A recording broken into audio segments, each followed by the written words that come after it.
Okay, sorry, girls. So anyway, as I was saying, this is the last bit of this chapter, but these things here that they're calling for with the populist movement are going to happen later in the progressive era. So graduated income tax, that ends up being the 16th Amendment. I think we talked about how there was an income tax during the Civil War to, oh, great. There was an income tax during the Civil War to help fund the war, but it wasn't like everybody. Not everybody paid it. They might have just selected the wealthy, like certain people, if you made over a certain amount of money or something like that. But during World War One in the 19 teens, they are going to pass the they're going. 1 second. Sorry, I had to plug in. They're going to pass the 16th Amendment, which is a graduated income tax, which calls for everyone to pay an income tax. Government ownership of railroads, that's because the railroads were gouging the little guy.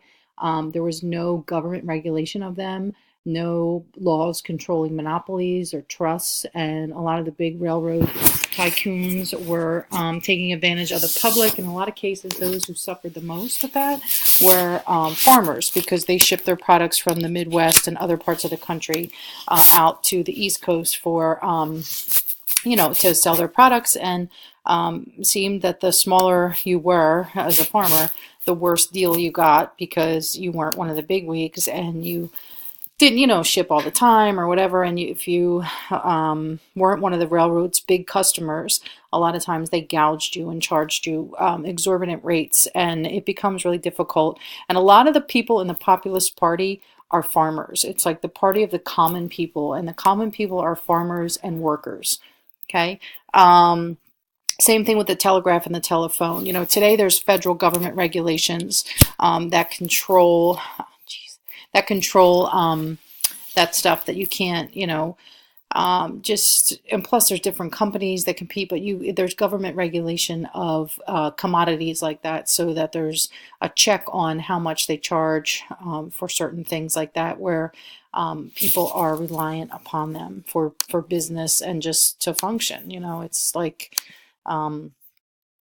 it has to be checked by and during this time period, it's not. Okay, the direct election of U.S. senators, that is, believe it or not, we talked about this when we talked about the Lincoln-Douglas debates.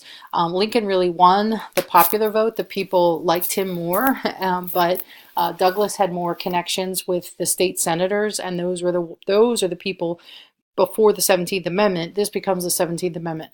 Those are the people who actually elected the U.S. We have 2 U.S. senators from every state, and previous to the 17th Amendment, which is also passed in the progressive era, they are, that's nice. This is what happens when your 3 kids are home all day and they start fighting, and then your husband starts yelling at them.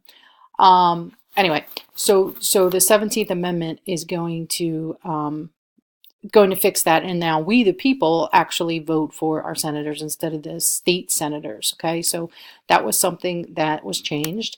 A one-term limit on the presidency, that does not happen. The initiative and the referendum we're going to talk about when we get to the progressive era. Those are electoral reforms. Okay, a shorter workday, it might happen state to state, but that's not going to any kind of like working rules, labor laws, don't really come to be on a national level until the New Deal with the Fair Labor Standard Act, but with FDR.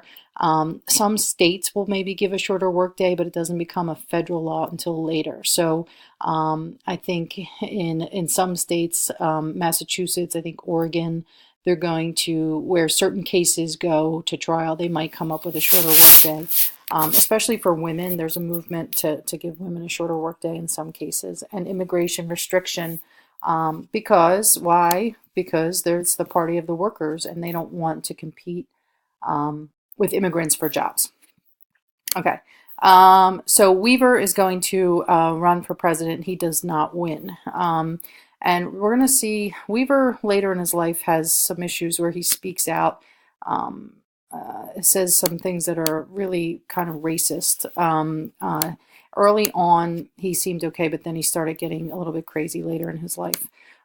So Weaver does not win this election, but One of the things, the populists were supportive of the black community, because, there's a lot of African Americans who are working in farming. The problem is, in a lot of cases, they're sharecroppers. It's not their own land. There might have been, some that had a small plot of land that they had in the South, but overall, a lot of the farmers in the South were working for somebody else's land. But maybe out west, there was an exodus of some in the black community that if they could migrate, if they had the means to migrate, they did migrate to places like Kansas and other places, maybe a little north and west of the Deep South. And in those cases, maybe they had a plot of land, and they could have been a viable voice for the populace, because their main occupation in those places was farming. And, if they were in the northern factories, they were workers. So, but because of segregation and because of discrimination, in a lot of cases, they weren't included. And we're going to see in a lot of cases with this stuff where there is a movement for something, whether it's women's rights or whatever it is, there is going to be a separate group of African Americans fighting for the same cause, but also always fighting for their own civil rights. So, in a lot of cases, they can't even meet together in the same location because of segregation. So, if you're a bunch of farmers in the South, and there's a meeting of the populace, in some cases, because of segregation, they couldn't even meet all together in the same place. So, one of the reasons that others might not have supported the populists was because the populists did support the black community, but they didn't, they didn't really do enough to help break down barriers. Watson did feel that blacks had the right to vote, and they did want the black vote to count and help them. But in many cases, because of Jim Crow laws, they weren't even able to cast their vote and make a difference. So once again, race and discrimination and segregation is going to have an effect on something pretty substantial here as well. Okay, so the Southern whites voted against it because they were afraid of it giving too many equal opportunities to the black community. Okay. We're not, let me see, what else about the populace? Okay, that's not the end of them. We'll talk about them again. But that's just the deal with, girls, and everything that's going on in the Gilded Age in this time period. If you ever get a essay on this time period, you want to, there's like a lot of things going on. There's the immigrants, there's industry. You always want to mention in the end, there might be a question like, did the Gilded Age have prosperity for all? Certainly not. And you want to absolutely mention immigrants, and you want to mention African Americans, and you can always mention Native Americans. Those people are definitely left out. And really, in the Gilded Age, it's only a small select few of people that become extremely wealthy. And there's a lot of people, the farmers, who are suffering. And the evidence of that is the formation of the Populist Party. The Populist Party starts during the Gilded Age because a lot of people were common people were not able to make a good living, and they felt that they were being gouged by the big guy in a lot of cases. So you want to talk about who's the little guy. The little guy is the working poor, the immigrants, and we know Native Americans don't even have citizenship yet, and African Americans are being affected by Jim Crow. Okay, all right. So back. Okay, now on to some. Okay, that was Watson. Now on to some economic stuff. So Cleveland runs again in 1892. When he lost last time to Harrison, his wife, who was way younger than him, I think I told you guys, his father was Grover Cleveland's friend, and he knew her when she was born, and then went on to marry her later in life. So there was a big gap in their age. And this isn't the woman that he had the illicit affair with before with the illegitimate child. This is somebody else. But she loved being first lady. When he lost to Harrison, she said, "Oh, we'll be back." So she pushed him to run again later, and he did, and he won. And he's going to see a panic and a depression with the economy. The economy, again, shockingly, over speculation and problems with some farming.